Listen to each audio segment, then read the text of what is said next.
नमस्कार दोस्तों, मेरा नाम है विशाल। आप सबका स्वागत है स्टॉक बॉक्स के बिजनेस स्टैंडर्ड एनालिसिस वीडियो में। अगर आपको पसंद है बिजनेस न्यूज़पेपर्स और उनके आर्टिकल्स का एनालिसिस तो इस चैनल को आप अभी सब्सक्राइब कर लीजिए और इस वीडियो को पूरा देखिए। हम रोज ऐसे वीडियो अपलोड करते हैं।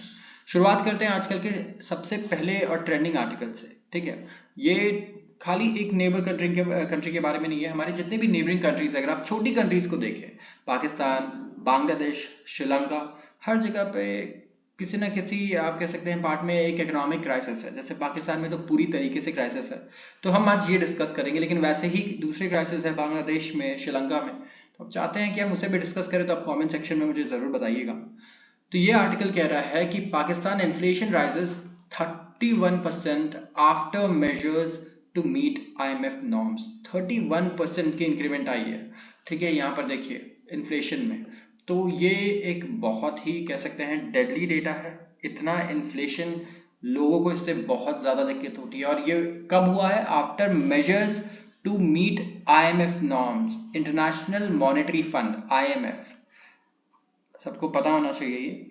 अब IMF से पाकिस्तान को लोन चाहिए था, पूरी दुनिया उन्होंने घूम ली। ठीक है, उसके बाद भी उन्हें लोन नहीं मिल रहा था। IMF ने कहा कि ठीक है, हम आपको लोन देते हैं, लेकिन कुछ कंडीशंस हैं, कुछ मेजर्स आपको वो लेने पड़ेंगे। जब ये कंडीशंस फुलफिल करेंगे तो आपको लोन मिलेगा। तो आइए देखते हैं यहाँ पर आगे क्या क्या मेजर्स लिए गए। शुरुआत करते हैं इसकी। Pakistan inflation in September rose for the first time in 4 months. 4 महीने में पहली बार आप देखेंगे इन्फ्लेशन बढ़ा है पाकिस्तान में, जब गवर्नमेंट ने रेस किया फ्यूल प्राइस। अब देखिए इनकी किस्मत भी खराब है, क्योंकि इकोनॉमी वीक है और अब फ्यूल प्राइसेस अचानक से बहुत महंगे हो गए, तो इनका इन्फ्लेशन ये कंट्रोल नहीं कर पाए। क्योंकि इन्हें फ्यूल प्राइस रेस करना था, क्योंकि IMF ने इन्हें कहा था कि सबसे पहले मेजर्स में से एक होगा कि आप फ्यूल प्राइसेस को जो है बढ़ाएं, क्योंकि ये फ्यूल प्राइसेस नहीं बढ़ा रहे थे इंटरनेशनल मार्केट में बढ़ने के बावजूद भी, क्योंकि लोगों पे बर्डन बहुत ही ज़्यादा आता था। तो इन्होंने $3 बिलियन का ये जो बेल आउट प्रोग्राम था ये लिया था IMF से। तो यहाँ पर आप देखिए कंज्यूमर प्राइसेस ये बढ़ गए 31.44% इन सितंबर पिछले साल से, according to data from Pakistan bureau of statistics. तो जो रीडिंग है ये एक्सीड कर रही है मीडियन एस्टिमेट की 30.95% के।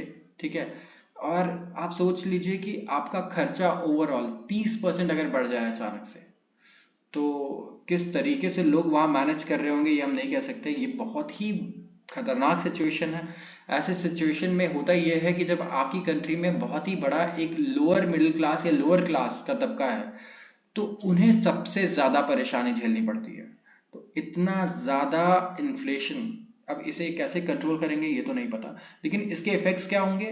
लोगों के पास राशन पानी के लिए पैसे नहीं बचेंगे, खाने के लिए, स्कूल जाने के पैसे नहीं बचेंगे, बेसिक नीड्स भी वो पूरी नहीं कर पाएंगे। इस तरीके के इश्यूज वहां पर देखने को आपको मिलेंगे। तो inflation rising again suggest that policy makers have a case to increase the benchmark policy rate. अब इन्फ्लेशन बढ़ता है तो कंट्री सिंपल मेजर्स लेती है सबसे पहले, जिसे हम कहते हैं क्वांटिटेटिव टाइटनिंग, जहां पे क्या किया जाता है, जो रेट्स हैं, रेट ऑफ इंटरेस्ट, ये बढ़ाए जाते हैं, इंक्रीज किए जाते हैं। राइट, तो ऑफकोर्स वहाँ पे ये किया जाएगा। तो जो नेक्स्ट मीटिंग है एक्सपेक्टेड है कि वहाँ पे रेज किए जाएंगे बेंचमार्क इंटरेस्ट रेट्स। जो रिकॉर्ड इंटरेस्ट रेट्स हैं ये कम किए गए थे पहले, जब प्राइस 3 स्ट्रेट मंथ्स, ठीक है, जून से लेके अभी तक देखेंगे बढ़ नहीं रहा था, इन्फ्लेशन चेंज नहीं हो रहा था, सही था।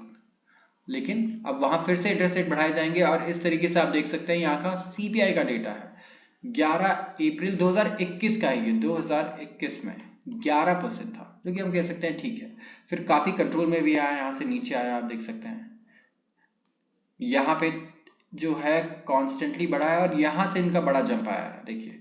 और 2023 में इन्होंने यहाँ हाई बनाया था, ये करीब 35-36 के आसपास, और अब ये 35 से 25 के बीच में है। और यहीं पर आप कह सकते हैं पाकिस्तान गवर्नमेंट ट्रैप है इन्फ्लेशन के बीच में, ये यहाँ से कम नहीं हो रहा और ऊपर ये यहाँ पर कंट्रोल कर पा रहे हैं।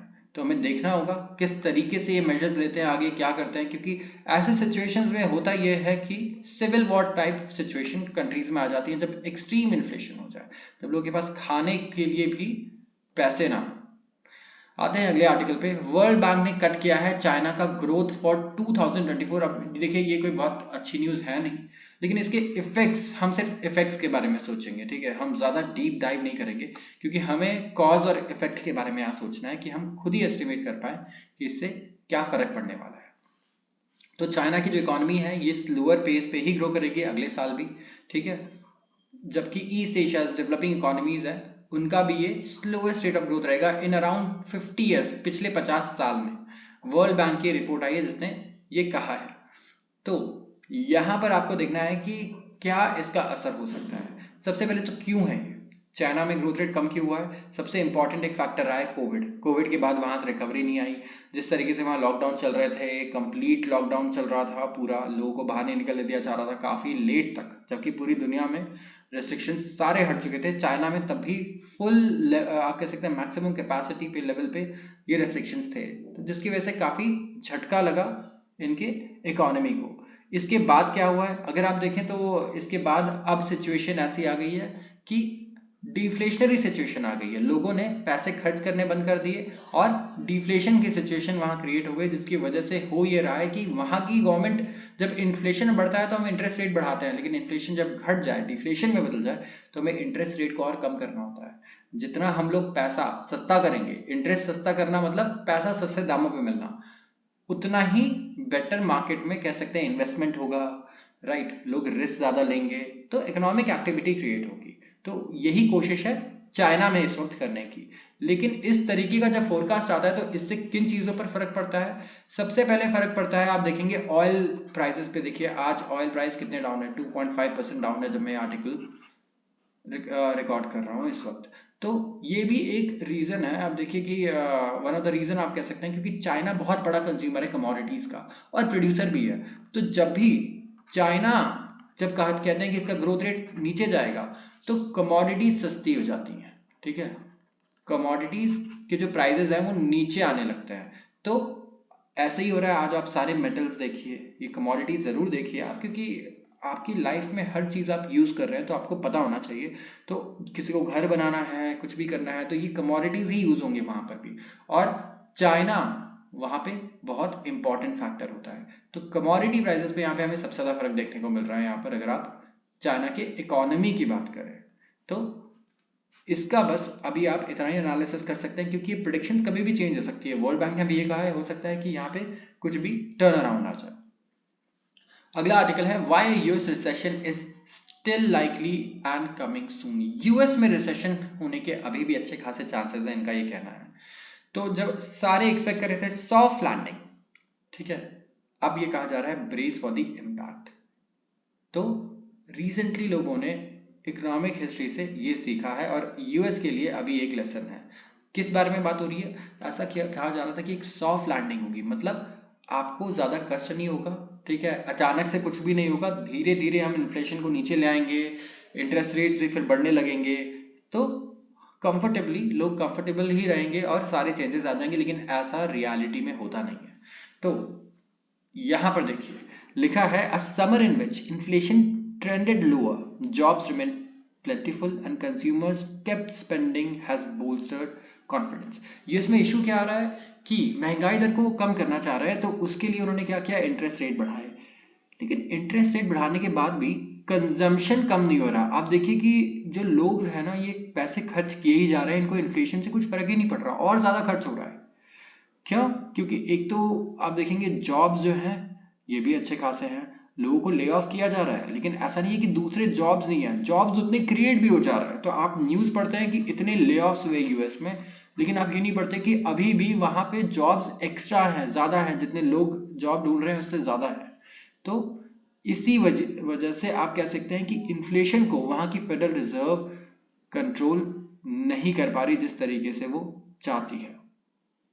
तो एक लास्ट मिनट डील हुई गवर्नमेंट शटडाउन को अवॉइड करने के लिए, ठीक है, यहाँ पे भी गवर्नमेंट शटडाउन की बात चल रही थी, ऑटो स्ट्राइक की, प्लस देखिए अब इलेक्शंस आ रहे हैं यूएस में, तो काफी जो इश्यूज हैं इकोनॉमिक इश्यूज, अब ये पॉलिटिकल इश्यूज भी बनने वाले हैं, राइट। प्लस इनका एक सबसे बड़ा पॉलिटिकल इशू क्या है यूएस में अभी, यूक्रेन और रशिया का वॉर। यूक्रेन को जिस तरीके से ये पैसे दे रहे हैं, काफी लोगों को इससे दिक्कत है, और ये पैसे फ्री के नहीं है। यूएस जितना भी यूक्रेन में लगा रहा है वो उससे ज्यादा पैसों में कमाएगा, और साथ ही साथ वो लेवरेज भी होगा कि आप मुझे इतना पैसा ओ करते हो तो आप मेरी बात सुनो, ठीक है। तो सबसे पहले ये एक बहुत बड़ा लेवरेज रहेगा यूएस के पास हमेशा यूक्रेन के लिए। और दूसरा, पैसा हमेशा इंटरेस्ट के साथ वसूला जाएगा और आज तक वसूला गया है। तो ये भी कोई प्रॉब्लमेटिक कह सकते हैं पॉइंट ऑफ व्यू नहीं है। लेकिन देखिए इलेक्शंस के वक्त ये जब इश्यूज पॉलिटिकल हो जाते हैं तो कोई इतना तर्क वितर्क से नहीं सोचता। सब कुछ ऐसा होता है कि आप कह सकते हैं बहुत ही सरफेस पे बात होती है, कभी डीपली किसी बारे में किसी टॉपिक पे कॉन्वर्सेशन नहीं होता। तो यूएस इस वक्त इसके लिए बैड न्यूज क्या है? एक तो ऑयल प्राइस का बढ़ना। अब ये इन्फ्लेशन को कंट्रोल करना चाह रहे हैं लेकिन ऑयल प्राइस इन्हें परेशान कर रहा है। ये नीचे आए तभी ये कंफर्टेबल हो सकता है कि हाँ ठीक है हमारे इन्फ्लेशन के टारगेट है ये भी अचीव होंगे। इसके अलावा ऑयल प्राइसेस क्या हो रहा है? ये बढ़ रहा है, ठीक है। अब देखिए इसकी वजह से क्या हो रहा है, ये इंटरेस्ट रेट को नीचे नहीं ला पा रहे हैं। इन्होंने अभी पॉज कर दिया है, लेकिन अगर ऐसा एक भी सिनारियो आया कि इन्होंने कहा कि हमें इंटरेस्ट रेट बढ़ाना पड़ेगा तो आप बहुत ही बड़े अच्छे करेक्शन के लिए तैयार रहिए। स्टॉक मार्केट में आपको सबसे पहले ही देखने को मिलेगा, ठीक है। और यहाँ पे रिस्क क्या है? इंटरेस्ट रेट जब बढ़ रहा था तो आप देखेंगे silicon valley bank, signature bank, ये सारे बैंक ने डिफॉल्ट किया जो कि अच्छे खासे बड़े बैंक ही थे, ठीक है। अगर कंपेयर करें दूसरी कंट्री से, ऑफकोर्स यूएस में भी वो टॉप 10 में आते थे, सिलिकॉन वैली बैंक तो आता ही था। तो कहीं कोई और ऐसे बैंक्स ना हो जो यहाँ पर डिफॉल्ट करना शुरू कर दे, तो इसकी वजह से पूरी दुनिया में एक क्राइसिस शुरू हो सकता है, ठीक है। तो यहाँ बहुत ही सोच समझ के यूएस को ये डिसीजंस लेने होंगे। सो लेट्स सी आगे क्या होता है, किस तरीके से आगे कमोडिटी प्राइसेस रिएक्ट करते हैं, ऑयल और नेचुरल गैस किस तरीके से आगे रिएक्ट करता है। उसके बाद हमें देखना होगा इन्फ्लेशन का डेटा कैसा आता है और तब हमें पता चलेगा कि इंटरेस्ट रेट्स किस डायरेक्शन में जाने वाले हैं। और तभी स्टॉक मार्केट को आप प्रेडिक्ट कर पाओगे कि क्या यहाँ पे अभी बाइंग आपके लिए है, क्या यहाँ से यू टर्न आ सकता है या नहीं।